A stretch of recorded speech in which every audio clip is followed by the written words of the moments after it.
Hello, this is Lucas, and I'm here to show you about my game. It's called Nothing to See.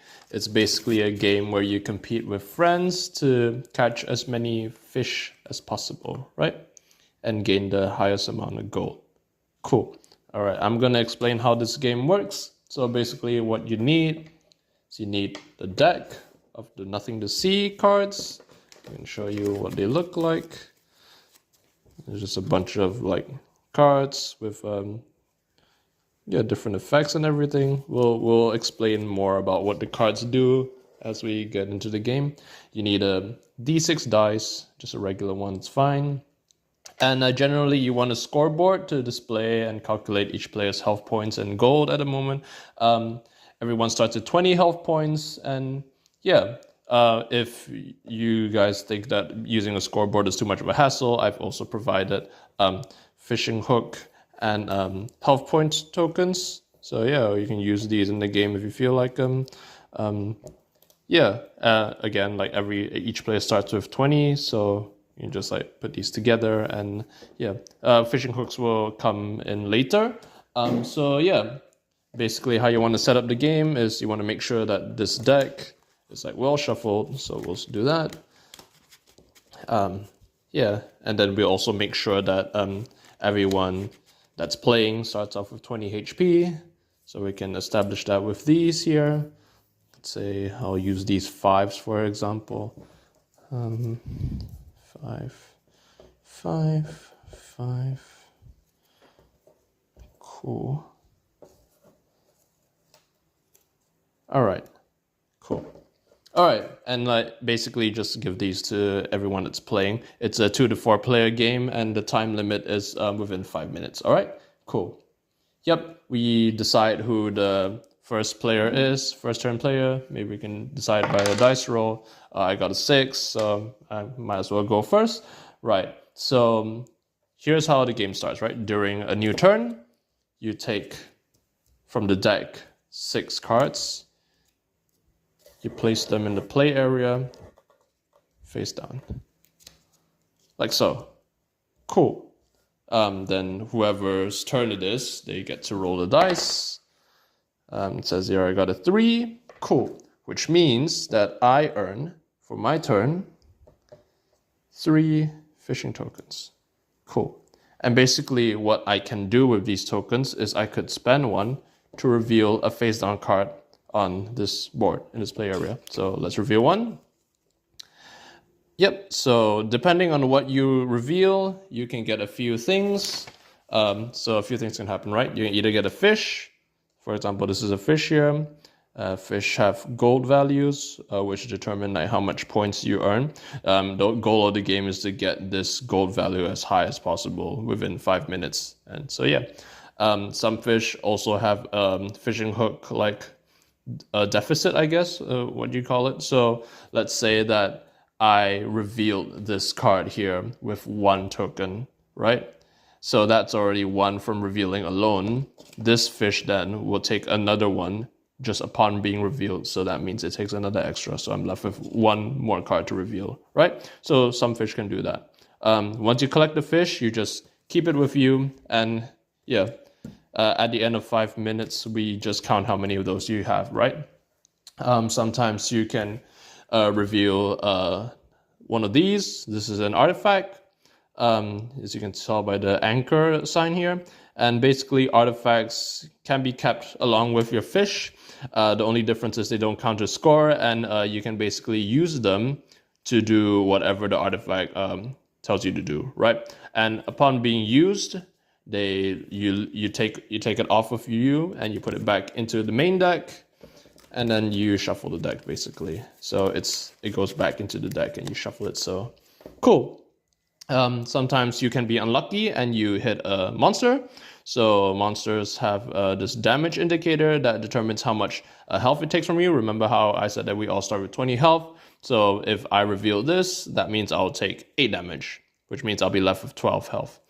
Again, you can use the indicators to the tokens to indicate that, or you can just write it down on the scoreboard, right? Okay, then with these fishing hooks, it's the same thing in the fishes. If you reveal it, sometimes it takes away a fishing hook from you as well. And yeah, once a monster attacks you and it's done with it, it goes back into the main deck and you shuffle the deck. Cool. So it could be anywhere. It could come back in the next turn. It could come back like never. All right, cool.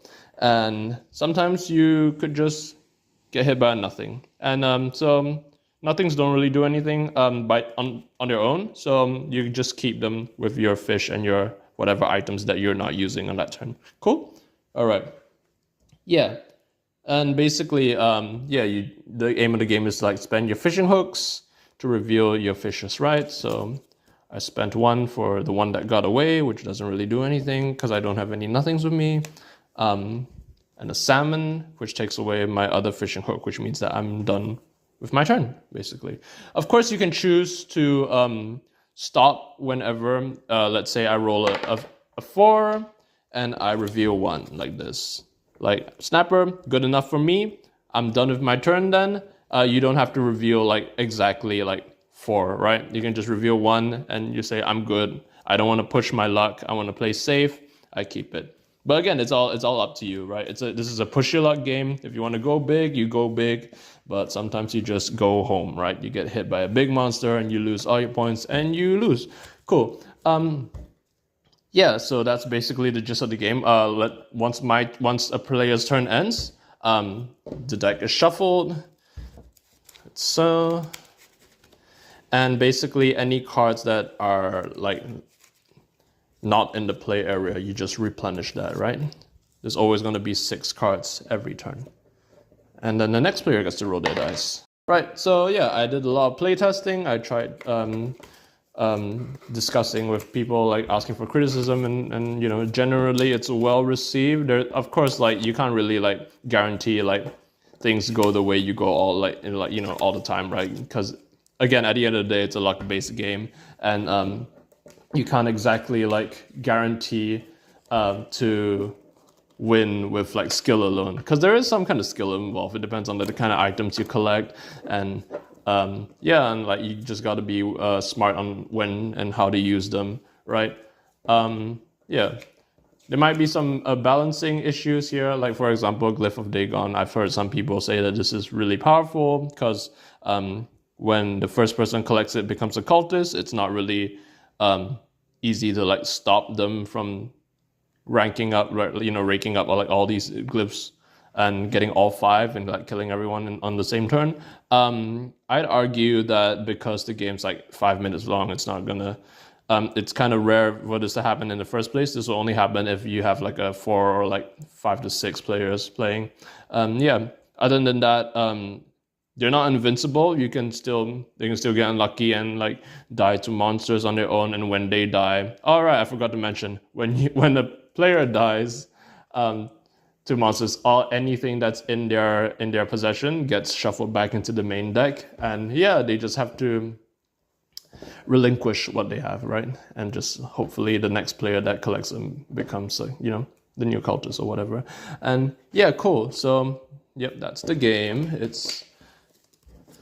I'm kind of proud of it. Like, there's a lot of things to really like shake it up with. For example, a Merlion, which really like messes up. Like it punishes players that are too greedy and collect a lot of fish in that turn. And once they hit a Merlion, they are forced to give all their fish on that turn to the next player, or the previous player, sorry. There's some like artifacts that don't do anything on their own, but when they encounter another thing, something happens. This key is to a treasure chest that gives the player who collects both like 100 gold. There are artifacts that like steal like cards from other players, which is kind of fun. This one's particularly fun. I think a lot of people enjoy stealing from what they've told me, so I've made like multiple copies of these pirate hooks. So yeah, more of that would show up. And yeah, I think that I have a good, proportion, like percentage-wise, of like monsters to fishes to artifacts. So it's relatively balanced on what you get. So yeah, Well, that should be everything then, and I hope you enjoy my explanation. Hopefully it makes sense, and yeah, hope to see you guys soon.